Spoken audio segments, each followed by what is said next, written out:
When I showed up in front of the guests at my birthday party with a black eye, everyone was stunned. The silence was absolute. Conversations died immediately. Glasses were suspended in mid-air. I could feel every pair of eyes fixed on my face, on the purple swelling surrounding my left eye, on the bruise that no amount of makeup could hide.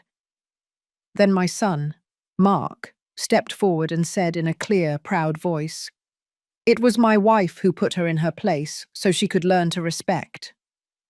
Chelsea, my daughter-in-law, straightened her shoulders beside him, satisfied, with that small, venomous smile gleaming on her lips. She looked at me as if I were trash, as if I were nothing. Then my brother, Ethan, walked up to Mark, and what he said changed everything. That day I lost my son, but I also found myself. Let me tell you how I got to that moment of public humiliation. How did I go from being a beloved mother to becoming the enemy in my own home? Because this didn't start with a punch. It started much earlier, with soft words and fake smiles, with poison disguised as concern. 3 years ago, when my husband passed away, the world lost its colour. Frank, my partner of 42 years, left silently one early winter morning. A massive heart attack. I didn't even have time to say goodbye. One morning he was next to me, warm under the sheets, and the next he was cold, gone, absent forever. The grief was so intense I thought I would drown. I would cry in the shower so Mark wouldn't hear me. I would cry while cooking. I would cry looking at the empty side of the bed. But I had to be strong. Mark needed me. He had lost his father too. The house where we lived was our fortress, a beautiful property that Frank had bought when Mark was just a boy. 2 stories, a sprawling yard, big windows that let in the morning sun. Frank had left it in my name in the will. "It's yours, Monica," he had told me months before he died, as if he had sensed something. "Don't let anyone take away what we built together." We signed the paperwork. Everything was in order. I was the legal owner of that house, of those memories, of every corner where I had raised my son. Mark was living with me. After his father's death, he decided to stay. "I'm not going to leave you alone, Mum," he would say while we had coffee in the mornings. He worked for a construction company, left early, and came back tired but always with a smile for me. We would eat dinner together. We would watch movies on Sundays. We talked about Frank, about the memories, about how much we missed him. The pain was more bearable shared. I would cook his favorite meals. He would fix things that broke around the house. We were a team. We were family. I thought it would always be this way. Then Chelsea arrived. He met her at a work conference. She was an event coordinator, elegant, self-assured, with that kind of polished beauty that looks straight out of a magazine. Dark hair, always perfectly styled. Impeccable nails, expensive clothes. The first time he brought her home, she smiled at me with sparkling white teeth and gave me a hug that felt calculated, measured to the millimeter. "Mrs. Monica, Mark talks about you so much," she said with a sweet voice. "It's a pleasure to meet the woman who raised such a wonderful man." I wanted to believe her. I wanted to think she was genuine. I cooked a special dinner that night. Roast chicken with the spices Mark loved. Fresh salad. Homemade biscuits still warm. Chelsea ate very little, moving the food around her plate while making comments about carbohydrates and calories. "I hardly ever eat bread," she said, looking at the biscuits with something akin to disdain. "You have to take care of yourself, right?" She smiled at me, but there was something sharp in that smile. Something that made me feel uneasy. Over the following months, Chelsea became a part of our lives. She came for dinner 2 or 3 times a week, always polite, always smiling. But I started to notice small things, the way she looked at the house, as if evaluating it, The comments that seemed innocent but carried hidden barbs. "This living room is so classic," she would say, touching the furniture Frank and I had chosen together. "I'd bet they are 30 years old, right? There are such modern styles now." Or when she saw the family photos on the wall. "It's nice that you keep so many memories of the past, Monica, although sometimes holding on so tightly to yesterday doesn't leave room for tomorrow." Mark didn't notice anything. He was in love, blind. When I tried to mention something, he defended her, but with a condescending smile. "Mum, Chelsea just wants to help. She's used to organizing spaces, it's her job." And I would keep silent. I didn't want to be that mother-in-law, that bitter woman who doesn't accept her son's partner. So I swallowed my doubts and smiled. They got married 6 months later. A small but elegant wedding. Chelsea organized everything. I barely participated. "Don't worry, Mrs. Monica," she would tell me. "I'll take care of it. You just relax and enjoy." On the wedding day, as I watched them exchange vows, I felt a knot in my stomach. I missed Frank. He would have known what to say. He would have seen what I was beginning to see. After the honeymoon, Chelsea moved into the house. "It's temporary, Mum," Mark explained to me, "just until we find our own place." I accepted. He was my son. I wasn't going to deny him a roof, but temporary turned into 1 month, then 2, then 6. And with each passing day, Chelsea occupied more space. She rearranged the kitchen. She changed the dining room curtains. She moved the living room furniture. "We just need to feel at home, Monica," she would tell me with that soft smile. And I let her do it, because I didn't want problems. But then the gatherings started. Chelsea would invite friends, colleagues, people I didn't know. They filled the living room, laughed loudly, and drank late into the night. And when I appeared, the atmosphere changed. Conversations stopped. They looked at me as if I were an intruder in my own house. "Mum, don't you want to rest?" Mark would say softly. "We'll take care of things here." And I would go up to my room, feeling displaced, invisible, surplus. Have you ever felt like a stranger in your own home? Have you watched someone take your space little by little and couldn't do anything to stop it? Tell me in the comments if you have lived through something like this. Because I was living a silent nightmare, and I didn't even know it. Months passed, and the house stopped being mine. Not legally, not on the deeds, but in every detail that mattered. Chelsea redecorated without asking permission. One day I came home, and the cream-coloured curtains Frank had chosen were gone. In their place hung grey, minimalist fabrics that made the living room feel cold, impersonal. "The other ones were just so dated, Monica," Chelsea explained to me as she folded the old curtains into a box. "These are more elegant, more current. You'll get used to them, you'll see." But I didn't want to get used to them. I wanted my curtains. I wanted my house. I wanted someone to ask me before changing the things Frank and I had built together. Mark was working more and more hours. He left before dawn and returned after 9 o'clock at night. We ate separately. I was in the kitchen. They were in the dining room with the door closed. I could hear their laughter, their private conversations, but I was no longer part of that. I was no longer part of my son's life. When I tried to talk to him, he was always tired, distracted, looking at his phone. "We'll talk later, Mum," he would say without looking up. "I have to check some emails right now," and I was left with the words stuck in my throat.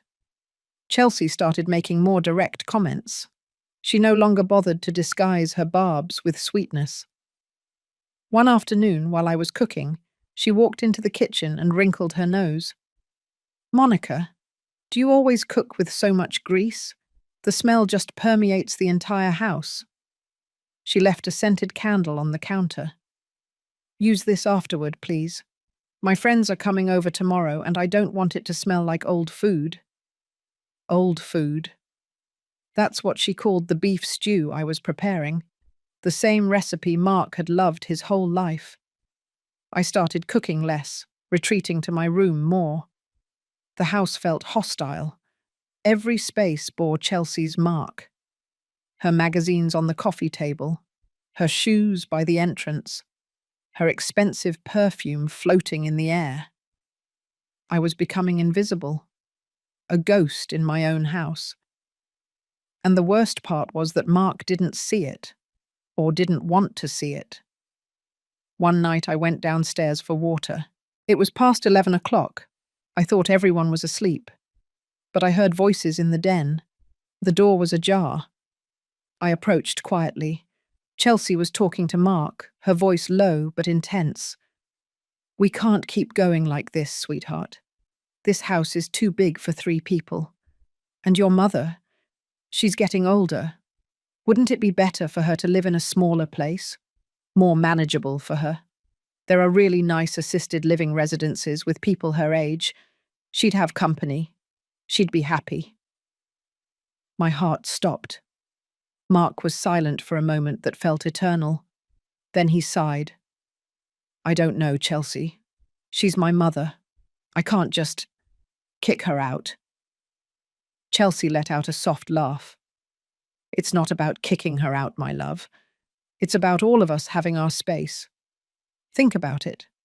We could have this house to ourselves, start our family. Don't you want that?"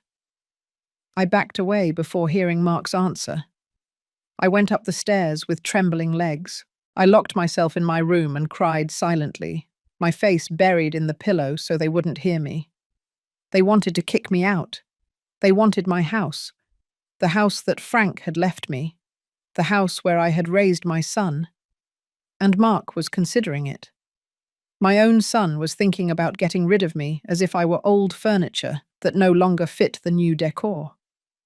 The following days were tense. I couldn't look at Chelsea without feeling nauseous. She knew it. I could see it in her eyes, in the way she smiled at me with that quiet superiority. She knew I had heard. And she didn't care. In fact, she seemed to enjoy it. She started becoming more territorial. "Monica, could you knock before coming into the living room? Sometimes we're having private conversations." "Oh, Monica, try not to use the washing machine after 7 o'clock. The noise bothers us when we're watching television." The house had rules now. Rules I hadn't made. Rules that turned me into an unwelcome guest. I tried to talk to Mark. One morning I caught him before he left for work. "Son, I need to talk to you." He was checking his briefcase, rushed as always. "What's wrong, Mum?" I took a deep breath. "I feel like Chelsea and I we aren't getting along. I feel like I'm no longer welcome here." Mark frowned. "Mum, don't say that. This is your house." But he said it automatically, without conviction, like someone repeating a learned phrase. "Then why do I feel like I have to ask permission for everything? Why do I feel like I'm in the way?" Mark ran a hand through his hair, uncomfortable. "It's just, Chelsea is used to having her space. It's nothing personal. Just try to be more flexible, okay? For me, please." And he left. He left me standing there, with the words of defense that never came. That night, Chelsea hosted another dinner party. 6 people arrived. They occupied the dining room, loud and cheerful. I was in the kitchen, making myself a cup of tea, when one of Chelsea's friends walked in. She looked at me in surprise. "Oh, hi. I didn't know anyone else was here." Before I could answer, Chelsea appeared behind her. "Ah, this is Monica, Mark's mother. She lives here." The way she said it. "She lives here." As if I were a squatter, as if it wasn't my house. The friend nodded politely and they left. I heard their laughter in the dining room. I stood in my own kitchen, feeling small, humiliated, invisible. Weeks passed. Chelsea started talking about renovations. "This kitchen is so old," she would tell Mark while I was right there, as if I couldn't hear her. "We should modernize it, change the cabinets, put an island in the center. Have you seen how much a property value goes up with a renovated kitchen? We could invest about $20,000 and get back double that if we ever sell." "Sell," she said, "sell," as if the house were hers, as if I didn't exist. Then my birthday arrived. 70 years. Mark suggested having a party. "You deserve to celebrate, Mum," he told me with a smile that reminded me of the boy he used to be. For a moment, I felt hope. Maybe things could get better. Maybe I still mattered. Chelsea took care of everything. She invited relatives, friends, neighbors. She decorated the living room with silver balloons and streamers. She set up a table with elegant hors d'oeuvres. On the outside, everything looked perfect. But I felt a strange tension in the air. Something wasn't right. The morning of my birthday, I went down for breakfast. Chelsea was in the kitchen talking on the phone. When she saw me, she abruptly cut the call short. "Good morning, Monica." Her tone was cold. I poured myself coffee in silence. She remained standing there, looking at me with an expression I couldn't decipher. "Do you know what day it is?" I asked, trying to break the ice. "Yes, your birthday." Silence. "And also, the day you should be making important decisions about your future." My hand stopped with the cup halfway to my mouth. "What do you mean?" Chelsea crossed her arms. "Mark and I have been talking. We need this house. Monica, we want to start a family. We need space, privacy. And you. You need a more appropriate place for your age." I felt the floor move beneath my feet. "This is my house, Chelsea." She smiled. That small, venomous smile. "For now." I didn't know how to respond. I went to my room with a racing heart. I sat on the edge of the bed, trembling. What was happening? How had I gotten here? I looked at the photos on my nightstand. Frank and I on our wedding day. Mark as a baby. Our happy family. And now everything was falling apart. That afternoon, I got ready for my own party, feeling an enormous weight on my chest. I put on the ivory-coloured dress I had bought especially for the occasion. I carefully put on makeup, trying to hide the dark circles, the marks of insomnia and distress. But when I looked in the mirror, I saw a tired woman, a woman who was losing the battle in her own house. I took a deep breath. I had to go downstairs. The guests would be arriving soon. I couldn't hide in my room on my birthday. I walked down the stairs slowly. The living room was transformed. Chelsea had done an impeccable job. Everything looked elegant, sophisticated, perfect. But it didn't feel like my party. It felt like someone else's event.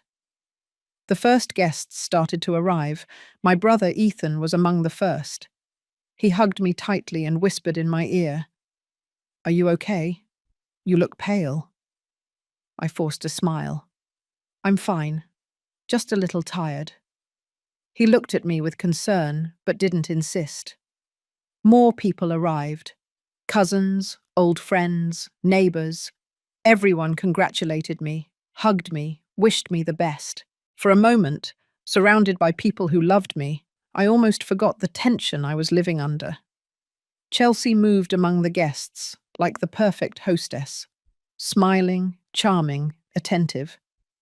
Mark was by her side, proud of his wife. I watched them from afar, feeling like I was observing someone else's life, my own party, and I was a spectator. Chelsea approached at one point, with 2 glasses of wine in her hands. She offered me one. "Happy birthday, Monica," she said, with that smile that no longer fooled me. I took the glass out of politeness. "Thank you for organizing all of this." She tilted her head. "It's the least I could do. After all, this house will soon be entirely ours, and we want to start off on the right foot." She said it in a low voice, just for me, while the others talked around us. It was a threat disguised as courtesy. I needed air. I excused myself and went up to the second floor. I went into the bathroom and closed the door. I leaned against the sink, breathing hard. I had to calm down. I couldn't ruin my own party with a panic attack. I splashed cold water on my wrists. I breathed deeply once, twice, 3 times. When I felt more stable, I left the bathroom. And then I saw her. Chelsea was in the hallway, in front of my bedroom door. She had my jewelry box in her hands. My jewelry box. The small wooden chest where I kept the few pieces of jewelry Frank had given me over the years. "What are you doing?" I asked, my voice trembling. Chelsea turned around, with no hint of guilt on her face. Just a look. "These pieces are very old, aren't they? I'm sure they're worth something." I walked toward her and snatched the jewelry box from her hands. "You have no right to touch my things." She laughed, a soft, scornful laugh. "Relax, Monica. I wasn't going to steal them. Although with what they're worth, they could help pay for part of the kitchen renovation." I felt the anger rising in my throat like lava. "Get out of my room." Chelsea took a step toward me. We were inches apart. "This isn't your room. This is our house. And the sooner you understand that, the better for everyone." Something broke inside me. All the accumulated humiliation, all the forced silence, all the invisibility I had endured for months suddenly exploded. This house is mine. It's in my name. Frank left it to me. And you have absolutely no right. The words came out with more force than I expected. Chelsea narrowed her eyes. Her face changed. The mask of politeness dropped, and I saw something ugly, something cruel underneath. "You're a ridiculous old woman clinging to the past. Mark doesn't need you anymore. I'm his family now, and we will get this house with or without your permission." I should have stayed quiet. I should have gone downstairs and forgotten the matter, but I couldn't. "Get out of my room right now, or I'm calling Mark." Chelsea let out a burst of laughter. "Call Pshike? Go ahead. He always believes me, always." And she was right. We both knew it. But I couldn't back down now. "Get out!" I pointed to the door. Chelsea looked at me with pure hatred. Then, without warning, she pushed me. It wasn't a hard push, but I didn't expect it. I lost my balance. My hip slammed against the edge of the dresser.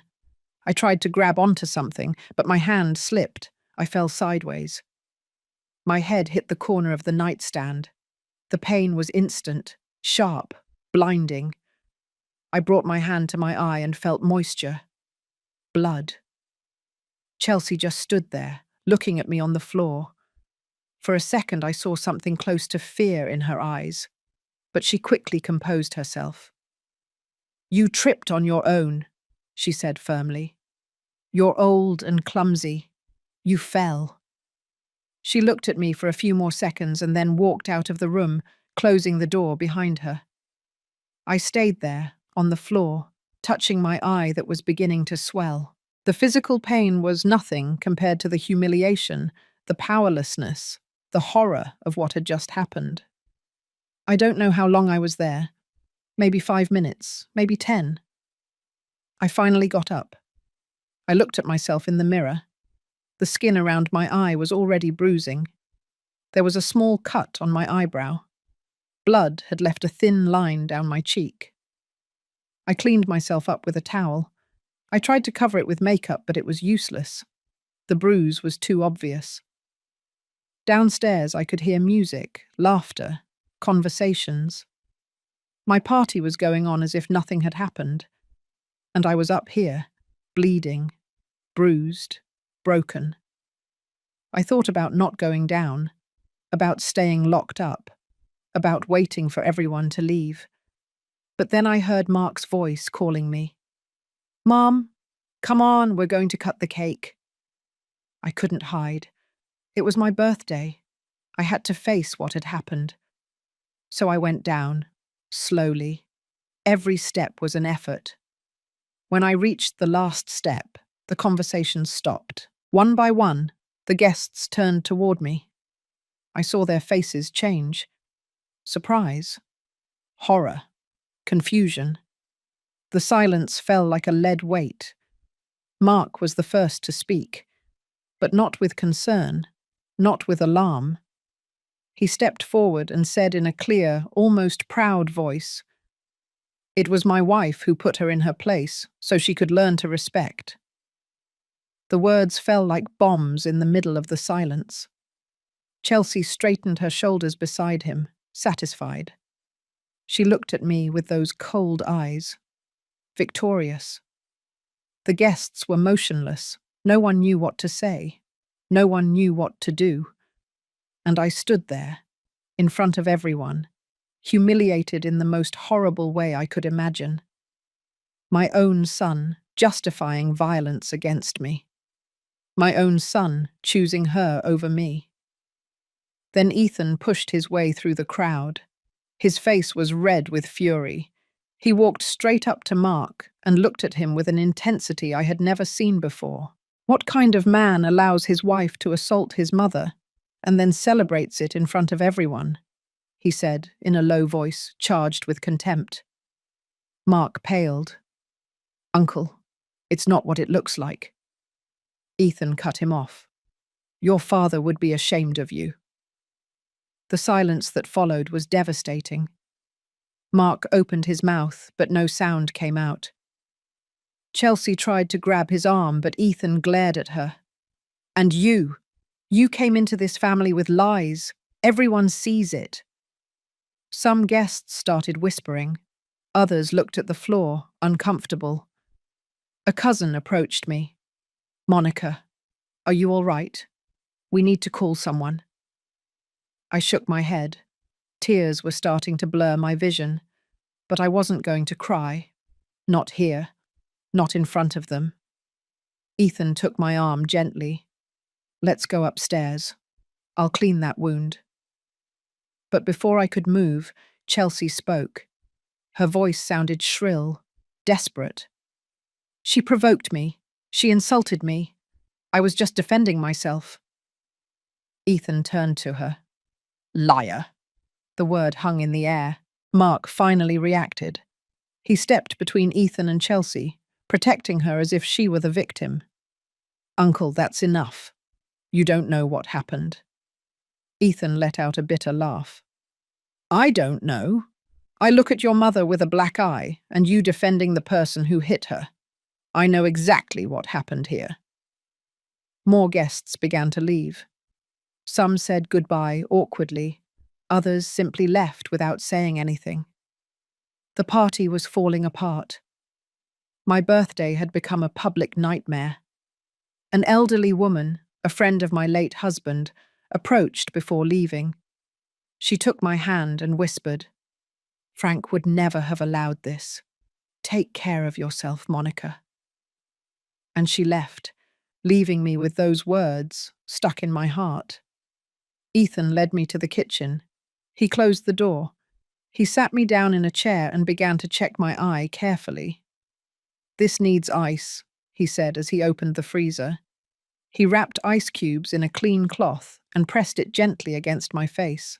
The cold made me wince, but the pain started to subside a little. "How did it happen?" Ethan asked in a controlled voice, although I could see the contained fury in his eyes. I told him everything. The jewelry box, the argument, the push, the fall. As I spoke, I watched his jaw tighten more and more. "This can't go on," he said when I finished. "This house is yours, legally yours. She has no rights." I wiped away the tears that had started to fall without permission. But Mark, he's on her side. He didn't even ask if I was okay. He only defended her. Ethan clenched his fists. Mark is blinded, but he's going to wake up. And when he does, he's going to regret it. I wanted to believe him. I wanted to think that my son would go back to being the man I had raised. But something inside me had broken that night. Something that might never be repaired. The kitchen door burst open. Mark walked in, with Chelsea close on his heels. "Mum, we need to talk," he said in a serious tone. Ethan stood up, interposing himself. "Don't you go near her." Mark looked at him with frustration. "She's my mother. I have the right to talk to her." Ethan didn't move. "You lost that right when you let your wife hit her and humiliate her in front of everyone." Chelsea intervened, her voice sharp and defensive. "It was an accident. She tripped. I didn't touch her." I looked at her.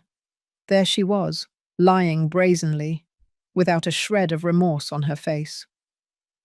"You pushed me," I said in a trembling but firm voice. "You pushed me and I fell. And then you left me lying on the floor like I was trash." Chelsea shook her head, fake tears beginning to form in her eyes. "Mark, she's lying. She's trying to separate us. She's jealous of what we have." It was incredible. She was flipping the script, playing the victim. And Mark looked at her with concern, as if he truly believed she was the one who needed protection. "Monica has always been difficult," Chelsea continued in a choked voice. "From the day she met me, she's treated me badly. She's made me feel like I don't belong here. I just want peace. I want us to be a family." Every word was a stab. She was building a narrative where I was the villain and she was the innocent victim, and Mark was buying all of it. "Mum," he said, turning toward me, Maybe you need to rest. You're stressed, confused." Confused. He was calling me confused, as if I were crazy, as if I had made the whole thing up. Ethan exploded. "Are you listening to yourself, Mark? Your mother has a black eye, and you're trying to convince her that she's confused." Mark ran his hands over his hair, overwhelmed. "I don't know what to believe. I wasn't there. I didn't see what happened." Chelsea clung to his arm, sobbing against his shoulder. "She hates me, Mark. She's never accepted me. Now she's making things up so you'll kick me out of the house."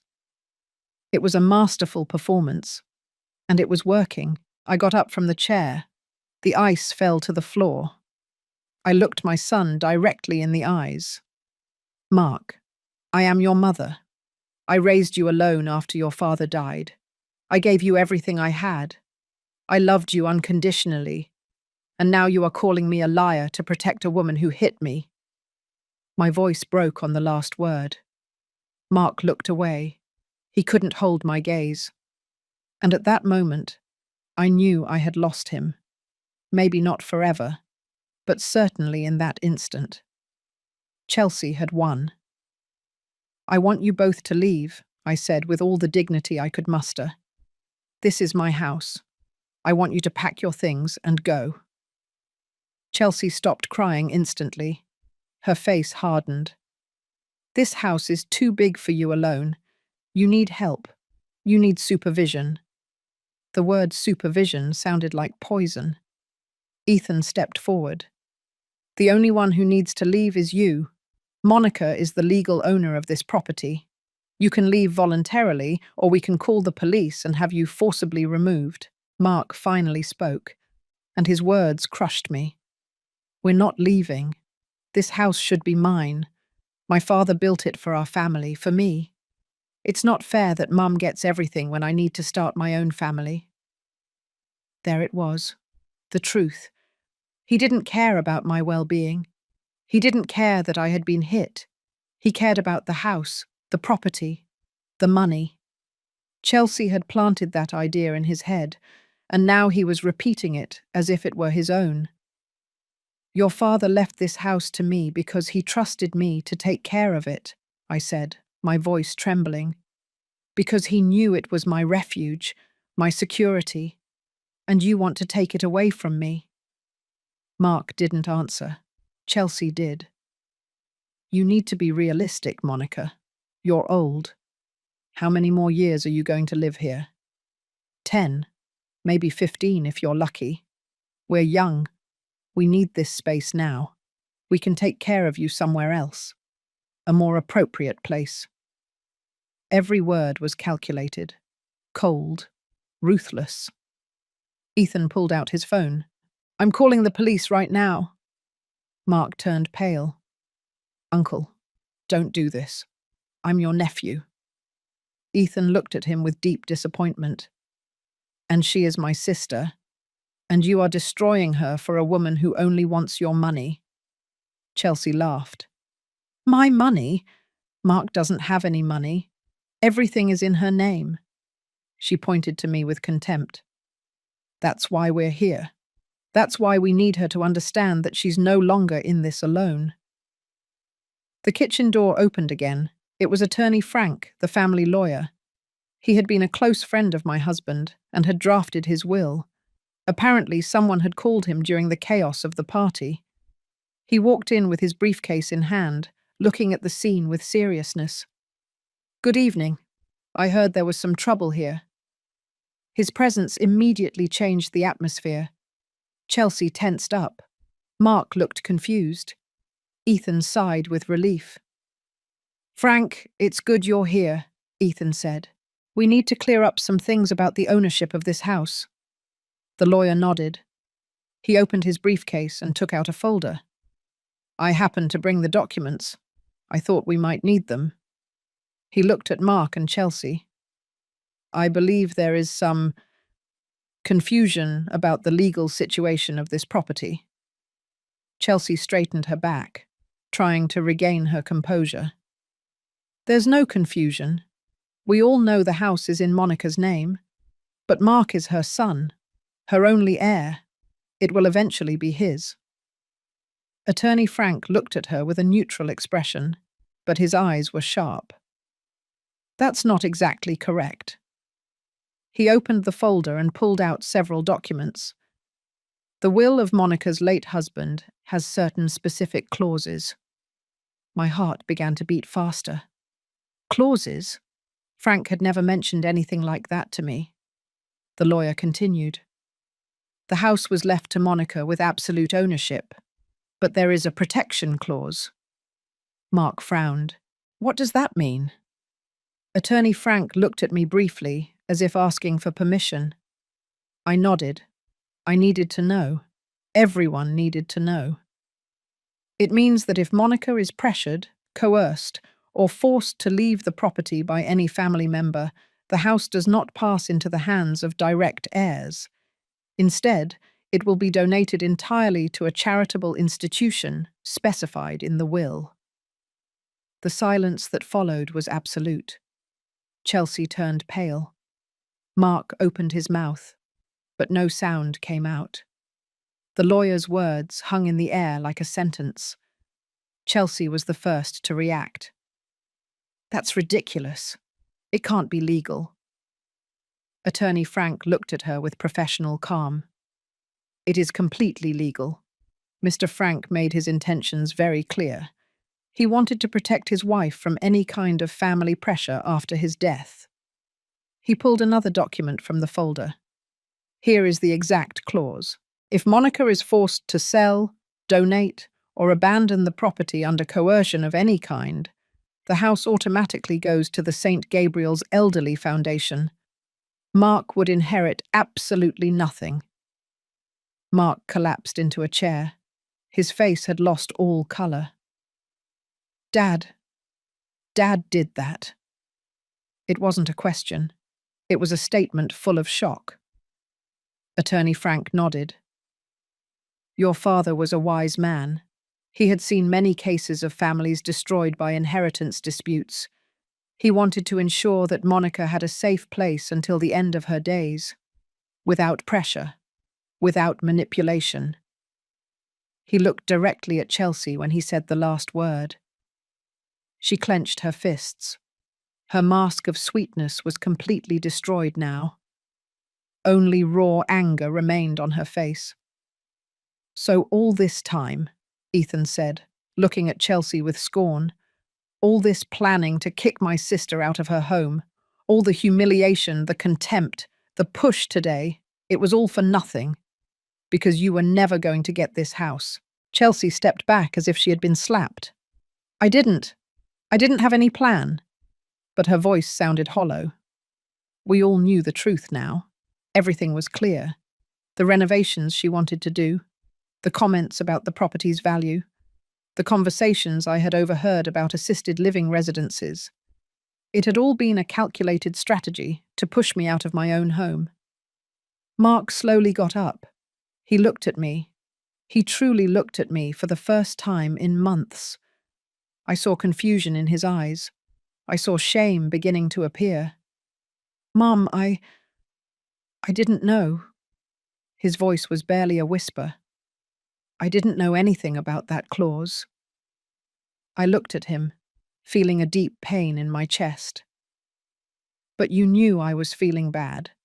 You knew I felt displaced in my own home, and you did nothing. You chose to believe her instead of me." Mark opened his mouth to reply, but the words didn't come. What could he say? It was true. All of it was true. Chelsea changed tactics, her eyes filled with tears again. "Mark, honey, you have to believe me. I didn't know anything about this. I just wanted us to have our own space. I wanted us to be happy." She clung to his arm desperately. "Don't leave me. Please. We're in this together." But Mark pulled away from her grasp. Something had shifted in his expression. The fog was beginning to lift. "How long have you been planning this?" he asked in a dangerously low voice. Chelsea shook her head. "I didn't plan anything. You're misunderstanding everything." Attorney Frank intervened again. "There's something else you should know." He took out another document. 3 weeks ago, someone requested a professional valuation of this property. The appraiser contacted the office because they noticed the name on the request did not match the registered owner. He looked at Chelsea. The request was made by Chelsea Mendez. She paid $500 for a full appraisal of the house, including future value projections if certain renovations were made. The silence was deafening. Mark looked at his wife as if she were a stranger. "Also," Attorney Frank continued, "we received a consultation 2 weeks ago asking about the legal procedures to declare an elderly person incompetent to manage their own assets." My heart stopped. Incompetent? Had they tried to declare me incompetent? The consultation came from the same phone number registered to Chelsea Mendez. Attorney Frank closed the folder. "We did not proceed with any information, of course, but it was logged." Chelsea backed up until she was against the wall. "That's a lie. You're making all this up to turn him against me." Mark turned to her with fury in his eyes. "You tried to declare my mother incompetent. You tried to take her house using the law." Chelsea was sobbing now, but they were tears of panic, not sadness. I was just investigating options. I wasn't going to do anything. I just wanted to know what was possible." Mark ran his hands over his face. "My God, what have I done? What did you turn me into?" He looked at her with horror, as if he could finally see what we had all seen from the beginning. Ethan put a hand on my shoulder. "Monica, do you want them to leave tonight?" I looked at Mark. My son, the boy I had raised, the man he had become, and whom I no longer recognized. Part of me wanted to yell at him. I wanted to kick him out of the house immediately. But another part, the part that had been a mother for so long, still felt love for him. A hurt, broken love, but love nonetheless. "Mark can stay tonight," I said in a tired voice. But she leaves. Now. Chelsea's eyes widened in shock. You can't do this. I'm his wife. I looked directly at her. This is my house, and I want you out of it. Mark did not defend her this time. He remained silent, looking at the floor. Chelsea looked at him, expecting him to say something, to protect her as he always had. But he didn't move. Reality had finally hit him. Attorney Frank spoke in a professional tone. Mrs. Chelsea, I suggest you pack your personal belongings and leave. If you refuse, I can call the authorities. Chelsea looked at all of us with pure hatred. There were no more tears, only rage. This isn't over, she said in a venomous voice. I have rights. I'm Mark's wife. This house will eventually be mine too. Ethan took a step toward her. Didn't you listen to anything the lawyer said? This house will never be yours. Never. And if you keep pushing, if you keep trying to kick Monica out, the house will go to charity and neither you nor Mark will see a single cent. Chelsea gritted her teeth. She looked at Mark one last time. Are you going to let them kick me out like this? Are you going to choose her over me? Mark looked up. His eyes were red. I think you already chose a long time ago. You chose this house over me, over us. His voice sounded broken. Chelsea let out a bitter laugh. You're an idiot, a weak idiot who's never going to leave his mummy's apron strings. She grabbed her purse, which she had left in the kitchen, and stormed out, slamming the door. The sound echoed throughout the house. We remained in silence for a long moment. Mark was still standing there, motionless, as if he couldn't process what had just happened. Finally, he spoke, his voice barely audible. Mum, I'm sorry. I am so sorry. Tears began to roll down his cheeks. I don't know how I let things get this far. I don't know when I stopped seeing you. I wanted to hug him. I wanted to tell him everything was okay. But I couldn't, because it wasn't okay. Nothing was okay. She pushed me, Mark. Your wife pushed me and left me bleeding on the floor. And you defended her, in front of everyone, on my birthday. My voice broke. Do you have any idea how that felt? Mark covered his face with his hands. His shoulders were trembling. I know. And I have no excuse. She would say things. She made me feel like you were the problem, that you were the one who wouldn't accept her. And I believed her. God, I believed all of it. Attorney Frank put the documents back in his briefcase. Monica, if you need a restraining order against Chelsea, I can help you with that. I shook my head. I just wanted it all to end. I just wanted peace. For now, I just want her to leave and not come back. The lawyer nodded. Understood. But if she contacts you, if she threatens you in any way, call me immediately. He gave me his business card, even though I already had his number.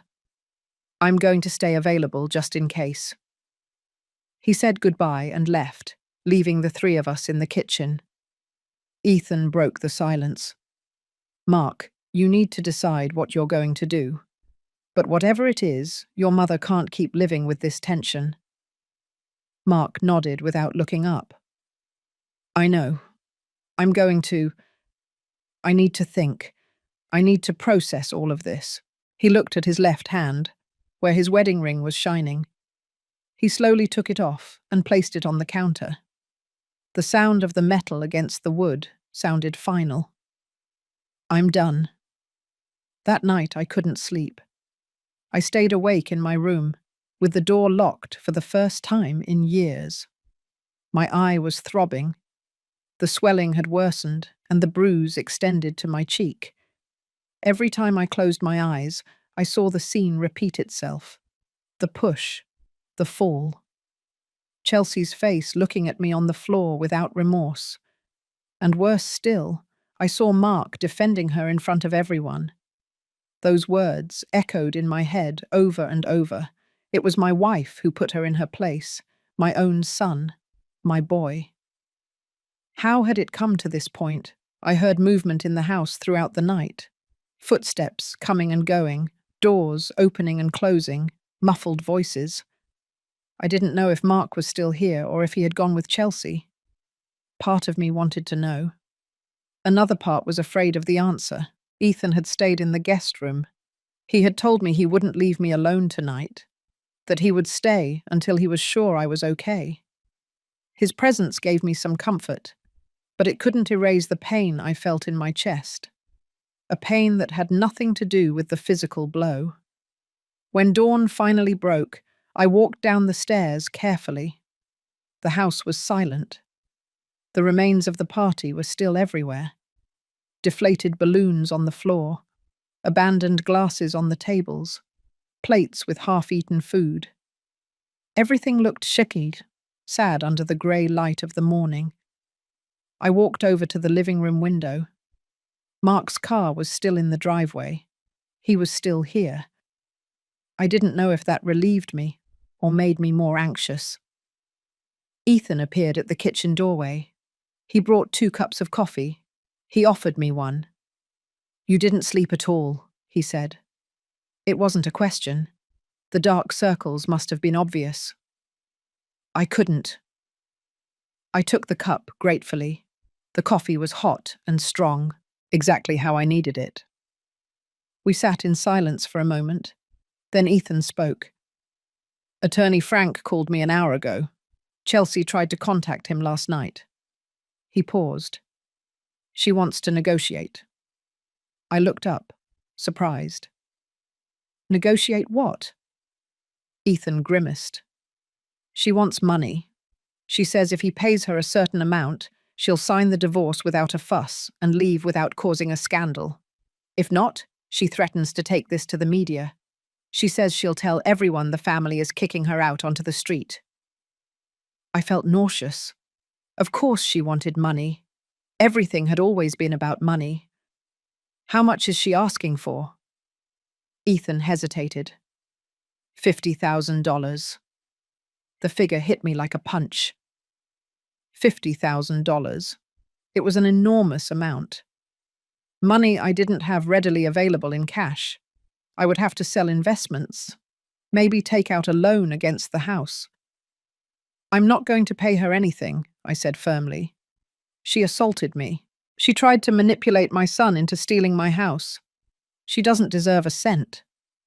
Ethan nodded in approval. "That's exactly what I told Frank. He agrees. He says her threats are empty. She doesn't have a legal case." We heard footsteps on the stairs. Mark appeared. He looked terrible. Swollen eyes, wrinkled clothes, messy hair. He had probably slept as little as I had. He looked at both of us cautiously. "Good morning," he said in a husky voice. Ethan didn't reply. I just nodded. Mark poured himself coffee with trembling hands. The silence was heavy, awkward. Finally he spoke. "Chelsea left last night for a hotel.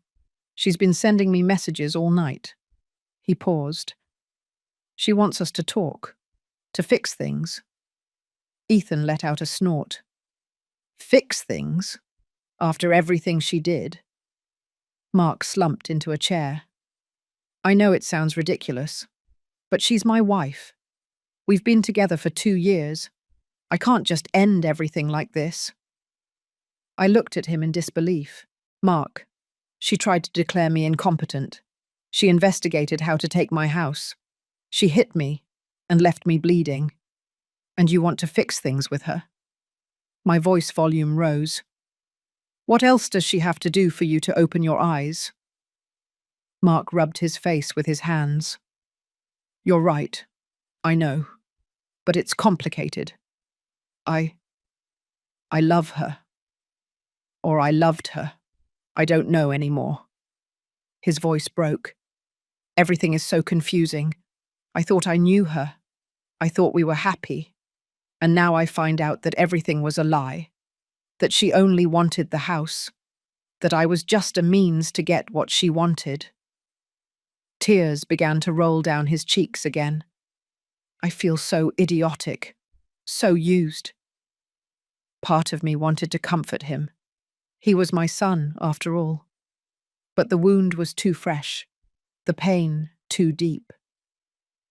Mark, she didn't just use you. She destroyed me too. She turned my house into a place where I felt like a stranger. She made me feel like I was in the way. She humiliated me in front of everyone. And you let her do it. You participated in that. Mark nodded miserably. I know, and I'm never going to be able to forgive myself for it. He looked up at me. His eyes were red and swollen. Will you ever be able to forgive me? I didn't know how to answer. Could I forgive him? A mother's love doesn't just disappear, but the trust was broken. The respect was damaged. I don't know, Mark. I need time. I need space. I need to heal. My voice sounded tired. And you need to decide what kind of man you want to be. Because the man who defended his wife after she hit his mother is not the son I raised. Ethan stood up. I'm going to be direct. Mark, you need to leave this house for a while. Your mother needs peace. She needs to feel safe in her own home. And right now, your presence only brings her pain. Mark turned pale. You want me to leave? My childhood home? Ethan didn't flinch. This is not your house. It is your mother's house. And after what happened yesterday, she has every right to ask you to leave. Mark looked at me, hoping I would contradict Ethan, hoping I would say he could stay. But I didn't. Ethan was right. I needed him to leave. I needed to breathe without feeling the constant tension. I needed my space back. I think it's for the best, I finally said. For now, until things calm down. Mark closed his eyes as if he had been struck. Okay, he whispered. I understand. He stood up slowly. I'm going to pack a few things. I watched him go up the stairs. His shoulders were slumped. He looked defeated. And although part of me felt compassion, the other part, the hurt and betrayed part, only felt relief that he would soon be gone. Ethan put his hand over mine. You did the right thing. I nodded, even though I wasn't sure of anything. Nothing felt right at that moment. Half an hour later, Mark came down with 2 suitcases. He stopped at the entrance of the living room where I was still sitting. I'm going to stay with a friend for a few days, until I find an apartment. He paused. Mum, I know this doesn't fix anything, but I need you to know that I'm sorry. I truly am sorry. I was a coward, a bad son, and I'm going to have to live with that for the rest of my life. His voice cracked. I love you. I've always loved you. And I'm so sorry I failed you. I stood up. I walked toward him. For a moment, we just looked at each other. Then I did something I hadn't planned. I hugged him. It was a brief, tense hug, full of pain, but it was the only thing I could offer him at that moment. I love you too, I whispered. That's why this hurts so much. We separated. Mark took his suitcases and walked out the door. I heard his car start. I heard the sound fading away down the street. And then silence filled the house. I sank onto the sofa. The tears I had been holding back finally came out. I cried for my son, for the relationship we had lost, for the broken trust, for the pain of watching someone you love choose another person over you again and again. Ethan sat down beside me and held me while I cried. He didn't say anything. He was just there. Sometimes that's all you need. Someone who is present in your pain without trying to fix it. Have you had to put distance between yourself and someone you love to protect yourself? Have you felt that pain of choosing your well-being over a relationship that was destroying you? Sometimes love is not enough. Sometimes loving someone means letting them go, even if it hurts, even if it feels like tearing a piece out of your heart. The following days passed in a strange haze. The house was silent in a way I had never experienced before. It wasn't the peaceful silence of being alone. It was the heavy silence of absence, of things left unsaid, of broken relationships. I looked at myself in the mirror every morning and saw the bruise changing colour, from dark purple to greenish yellow. It was a constant reminder of everything that had happened. A map of pain painted on my face. Ethan stayed with me for that first week. He cooked when I didn't have the energy. He answered the phone when I didn't want to talk to anyone. Several people called after the party, some with genuine concern, others with morbid curiosity disguised as caring. "Is it true what happened, Monica? Did your daughter-in-law really hit you? Did Mark really defend her?" Ethan sent them all away with curt replies. "My sister needs privacy. Thank you for calling." And he would hang up without giving any further explanation. Mark sent messages every day. At first they were long, full of apologies, full of explanations about how Chelsea had manipulated him, about how he now saw everything clearly, about how he wanted to fix things. I read them but didn't respond. I didn't know what to say. The words felt empty. The apologies came too late. The damage was already done. As the days passed, the messages became shorter, more desperate. "Mum, please talk to me. I just want to know you're okay. I miss you." But I kept silent. I needed silence. I needed space to process everything I had lived through. One afternoon, Attorney Frank came to visit me. He brought news. "Chelsea has hired a lawyer," he said as we had tea in the living room. "She's initiating divorce proceedings." I felt a strange mix of relief and sadness. Relief because it meant she would leave our lives. Sadness because it meant Mark's marriage had ended in disaster. "What is she asking for?" I asked. Attorney Frank grimaced. "She's asking for compensation for the 2 years of marriage. She alleges she quit her job to support Mark, that she deserves a share of the marital assets." "But Mark doesn't have assets," I said, confused. "Everything he has is in my name. The house, the investments, everything." Attorney Frank nodded. "Exactly. That's why her lawyer is trying to argue that Mark is entitled to an anticipated inheritance, that you should give him a portion of your estate so he can meet the divorce obligations." I was speechless. Even now, even after everything, Chelsea was still trying to get at my money. But now she was using Mark as a legal intermediary. "That won't work, will it?" I asked in a trembling voice. Attorney Frank shook his head firmly. "Absolutely not. There is no such thing as mandatory anticipated inheritance. You decide what to do with your estate and when. No one can force you to give anything, and especially not in these circumstances." I breathed a sigh of relief. "Does Mark know what she's doing?" Attorney Frank shrugged. "I'm not sure, but he should know. It's his divorce after all." That night I sent Mark a message, the first one in a week. "Do you know that Chelsea is asking me to give you money to pay her?" The response came almost immediately.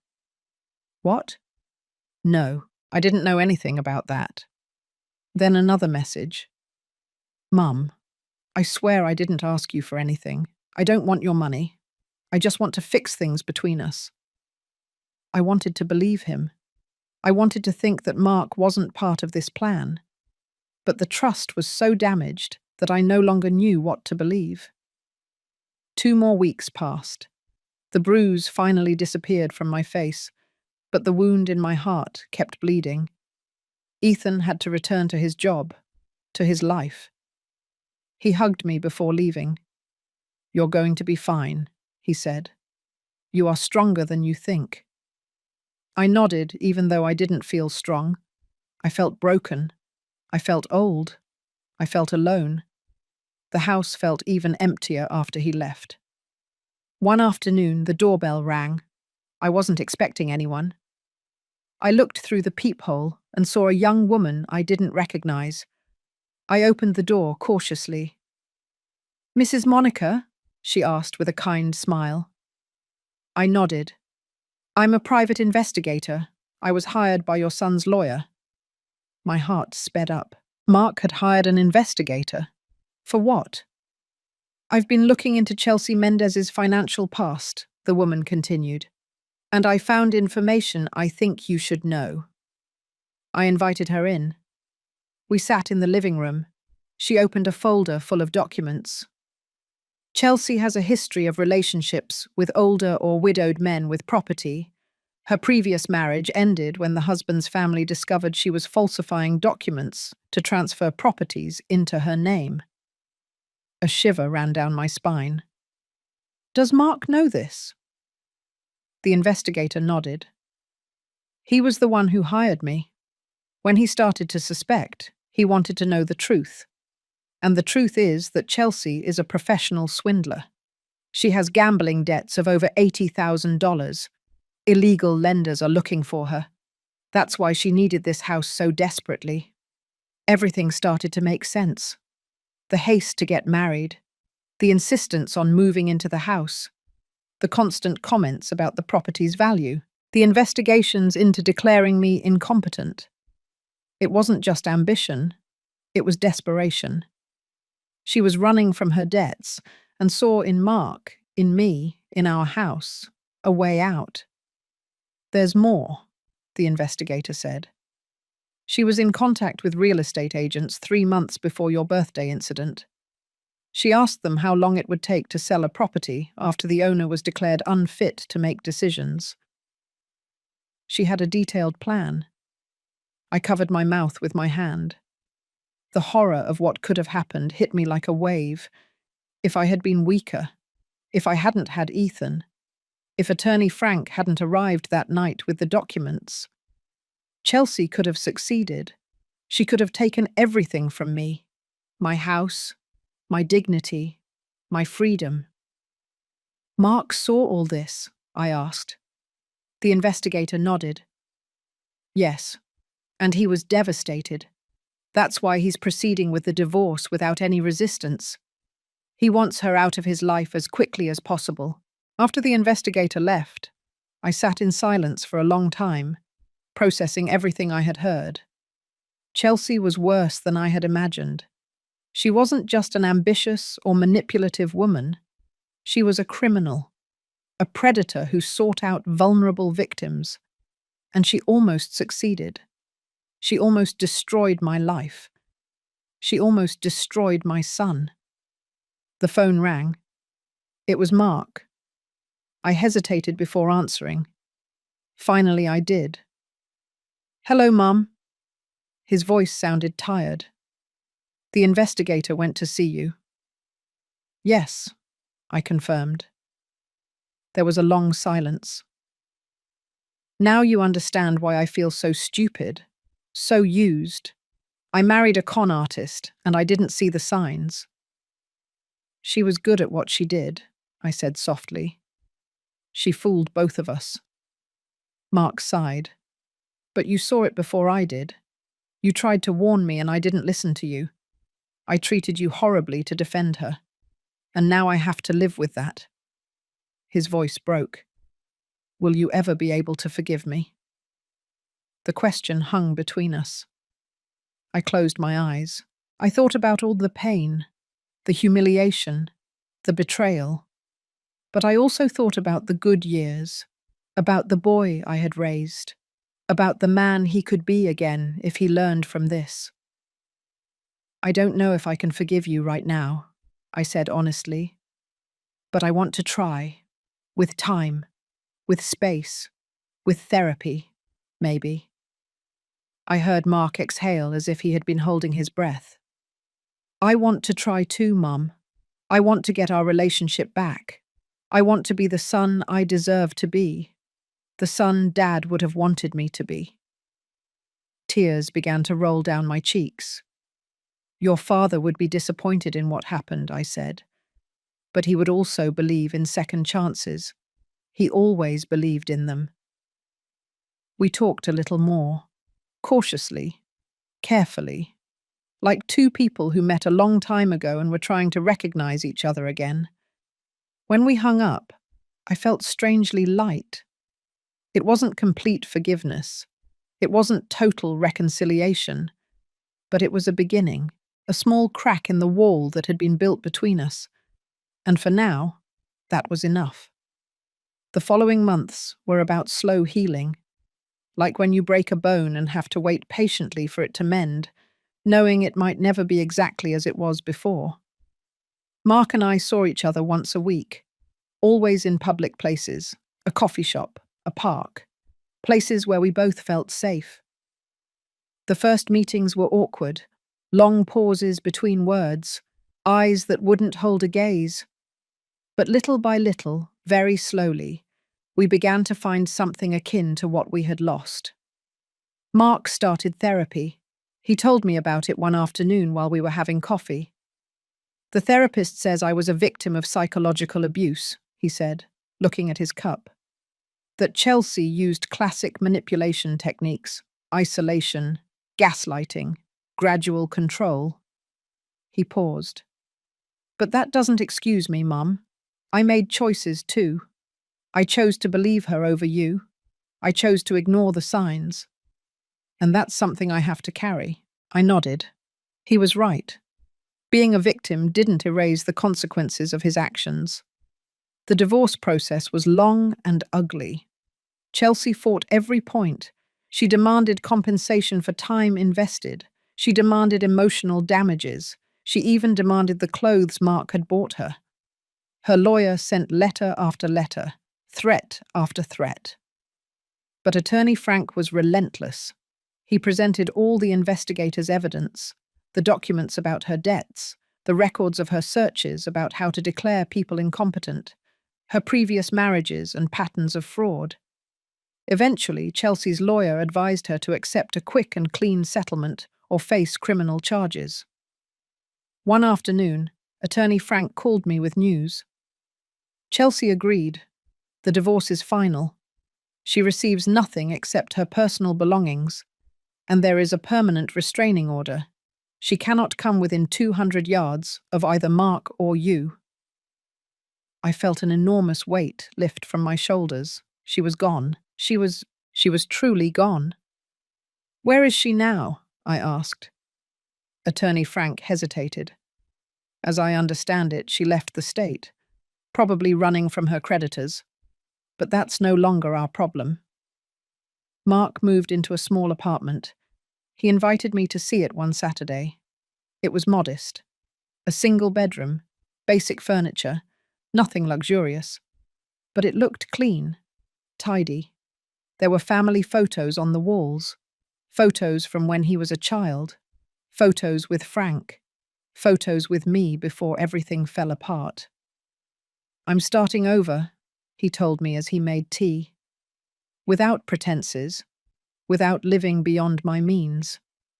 Just me, working, healing. He showed me his space with a certain shy pride.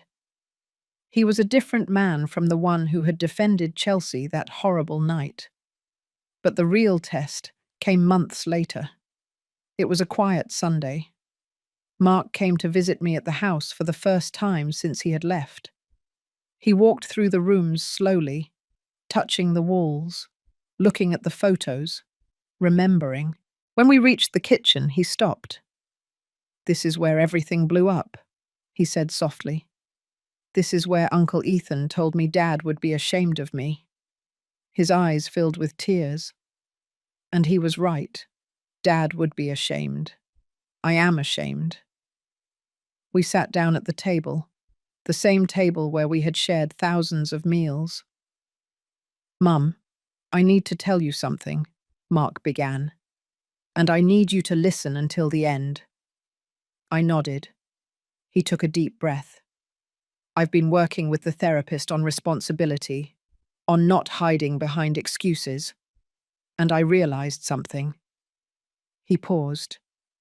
"Chelsea manipulated me, yes, but I let her do it because, deep down, a part of me wanted this house. I wanted what Dad built, and that made it easier for her to manipulate me." I stayed quiet, letting him continue. "When she suggested things about you being difficult or dated, I didn't stop her because a small, selfish part of me thought that if you left, the house would be mine. Not consciously, not actively, but the seed was there." Tears were rolling down his cheeks now. "And that's why I'm just as guilty as her, because my ambition, my greed, allowed all of this to happen." It was painful to hear, but it was also necessary. It was the raw truth we had been avoiding. "I appreciate your honesty," I said finally. "And you're right. Chelsea couldn't have manipulated you if she hadn't found something in you to latch onto."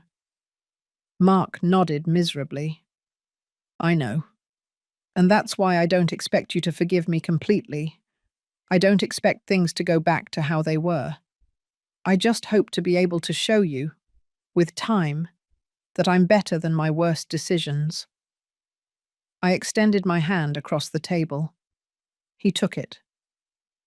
"Mark, your father and I raised you to be a good man, and good men make mistakes.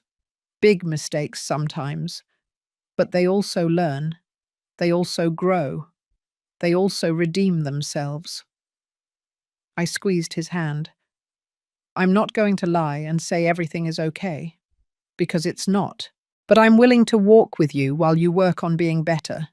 That's all I can offer you right now." Mark sobbed. He stood up and hugged me. A long hug. A hug that asked for forgiveness without words. I hugged him back. My boy. My broken son trying to put himself back together. "I love you, Mum," he whispered. "I'm so sorry. I'm sorry for everything." I cried with him. For everything we had lost. For everything we could still recover. For the long road we still had ahead of us. After that day, something changed between us. It was as if we had finally cleaned the wound. It hurt. It stung. But now it could really start to heal. Mark started coming over more often. Not too much. He didn't try to force things. But every week, every month, we rebuilt a little more of the bridge between us. We occasionally ate dinner together. He would fix things that broke in the house. I would cook his favorite meals as before. One day he told me he had met someone, a woman from his job. "She's different from Chelsea in every way," he told me with a shy smile. "She's honest, transparent. She has her own apartment, her own car, her own life. She doesn't need anything from me except company." He paused. "And this time I'm taking it slow. This time I'm paying attention to the signs. This time I'll listen to you if you see something I don't." I smiled. "I'd like to meet her.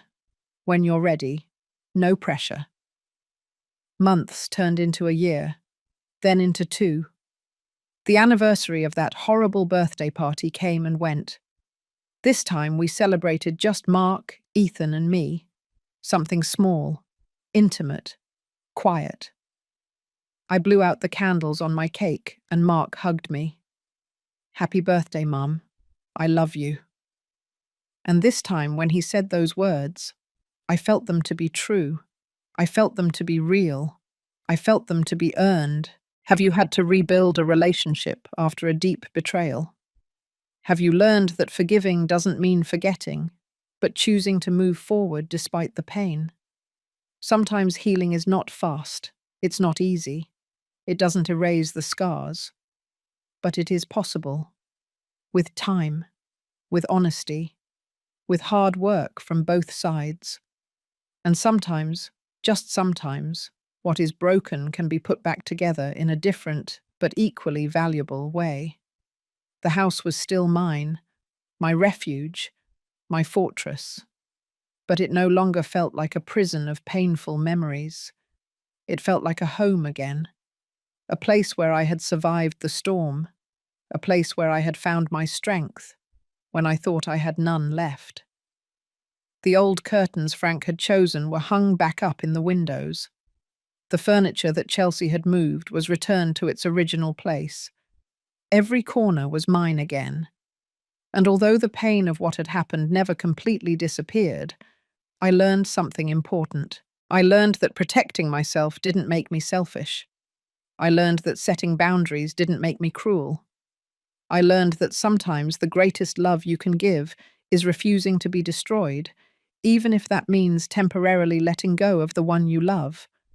Because only by remaining whole can you be there when they are finally ready to rebuild. 2 years after that horrible night, I was in my yard pruning the roses Frank had planted decades ago. The morning sun was warm on my back. The flowers had bloomed spectacularly this season. Red, yellow, peach-coloured, each one more beautiful than the last. There was something therapeutic about caring for these plants, in seeing how something that looked dead in winter could be reborn with such strength in spring. I heard a car stop in front of the house. It was Mark. But he didn't come alone. A woman got out of the passenger side. Beatrice.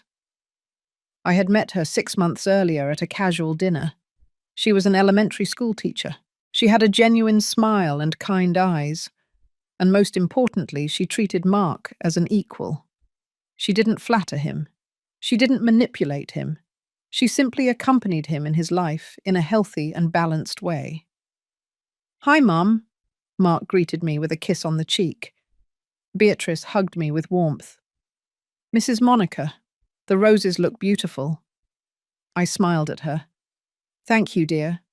Your help last month made a difference." We went in for lunch. I had prepared a simple meal, pot roast with mashed potatoes and fresh salad. We sat down at the table, the same table where so many things had happened.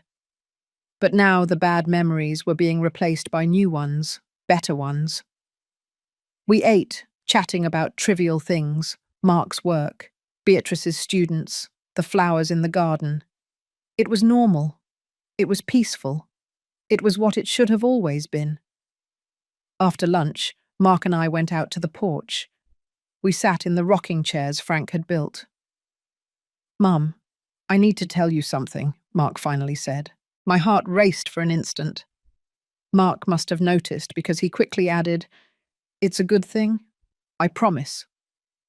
I breathed a sigh of relief.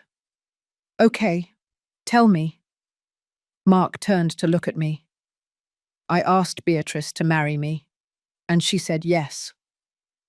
My first instinct was joy, but immediately came fear, the memories of Chelsea. Mark read my expression. "I know what you're thinking, and I understand. After Chelsea, I was scared too. But Mum, Beatrice is different, completely different." He continued. "She knows everything that happened. I told her about Chelsea, about how I treated you, about the divorce, everything, and she didn't run away. And there's something else. She insisted that we sign a prenuptial agreement. She doesn't want any of my future assets if things don't work out." That surprised me, and it gave me hope. "When is the wedding?" I asked. Mark smiled. "We haven't set a date yet. But before planning anything, I needed your blessing. Beatrice said she wouldn't marry me if you weren't comfortable, that your opinion is important, that family is built on mutual respect." I felt tears pricking my eyes. "You have my blessing," I said in an emotional voice. "Beatrice is a good woman. I can see it." Mark hugged me. Thank you, Mum. That means everything to me. Then he added something else. Mum, about this house. I want you to know that I will never, ever ask you to leave it. This is your house, your home, and it will be until the day you decide otherwise. Beatrice and I are going to build our own life, in our own space. We don't need or want this house. Those words liberated something in me that I hadn't even known I was holding on to. Beatrice came out to the porch. Did you tell her? She asked with a smile. Mark nodded. She walked over and sat on the floor in front of my rocking chair. Mrs. Monica, I know I have big shoes to fill. I want you to know that I deeply respect everything that has happened, and if you ever feel that I am crossing a line, I hope you'll tell me. Directly, without fear. I looked into her eyes. They were sincere, clear. Thank you for saying that, Beatrice. And please, call me Monica. She smiled broadly. Only if you call me daughter when you feel ready. My heart tightened. Daughter. I had had a daughter-in-law who used that title as a weapon. Could I open myself up to having another? I would like that, I finally said. I would like that very much. Daughter. Beatrice got up and hugged me. A genuine hug. No calculations behind it. Mark looked at us with tears in his eyes. His family, fragmented and broken, was finding a way to heal. The following months were filled with wedding preparations. This time, I participated. Beatrice consulted me on every decision, not because she needed my approval, but because she genuinely valued my opinion. The wedding was held in a beautiful garden, small, intimate, only close family and true friends. When Mark and Beatrice exchanged vows, I cried, but they were different tears than the ones I had shed 2 years earlier. At the reception, Ethan sat next to me. How do you feel? He asked. I thought about his question.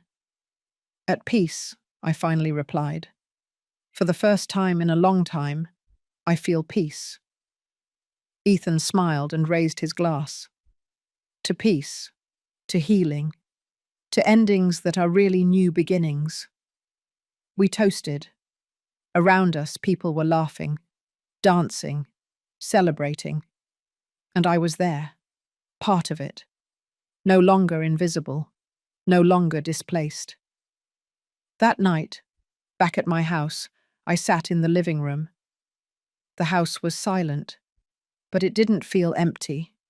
It felt full, full of good and bad memories, full of lessons learned, full of second chances. I looked at Frank's photo on the mantelpiece. We did it, I said out loud. I protected what we built. I protected our son even when it meant letting him go. And now I think we're going to be okay. I stood up and walked through the house. Every room held a story. The kitchen, where Chelsea and I had had our final confrontation. The living room where I had been humiliated in front of everyone. But also, the table where Mark and I had begun to rebuild our relationship. The porch where I had received his request for a blessing. The garden where Frank's roses bloomed every year without fail. This house had witnessed my worst moment, but also my greatest strength. Here I had learned that protecting myself wasn't selfishness, that setting boundaries wasn't cruelty, that sometimes the greatest love you can give is refusing to be destroyed. Because only by remaining whole can you be there when the people you love finally wake up, when they finally choose to be better. I went up to my room. I looked at myself in the mirror. 72 years old, lines on my face that told stories, eyes that had seen pain, but also redemption. You survived, I told myself. More than that. You won. Not with vengeance, not with hatred, but by remaining true to who you are. I lay down in my bed, in my house, in my refuge that no one had been able to take from me. Sometimes protecting the past is saving the future. Frank knew it when he wrote that clause in his will. He knew I would need protection, and he gave me the tools to defend myself even after his death. Thanks to that, I was able to stand firm. I was able to say no. I was able to demand respect in my own home. And eventually, that firmness saved not only my home, but also my son. I closed my eyes, feeling gratitude. Gratitude for having survived, for having healed, for having a second chance with Mark, for meeting Beatrice, for having Ethan as unconditional support. Life had hit me hard. It had shown me the dark side of the people I loved, but it had also shown me my own strength, a strength I didn't know I had until I desperately needed it.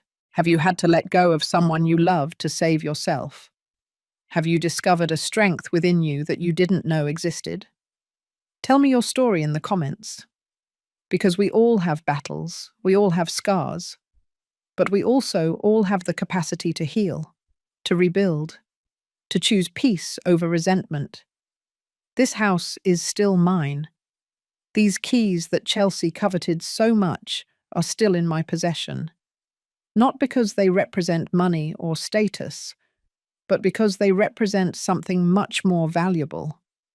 My autonomy, my right to exist in my own space without asking permission, my freedom to live without fear, and that no one can ever take from me. So if you are going through something similar, if someone is trying to take what is yours, if you feel invisible in your own life, listen to me. Resist. Stand firm. Seek help. Trust your instinct. And above all, remember that protecting yourself is never selfishness. It is survival. It is self-love. It is justice. The truth always comes to light. And those who remain true to themselves, those who refuse to be destroyed, those are the ones who finally find peace.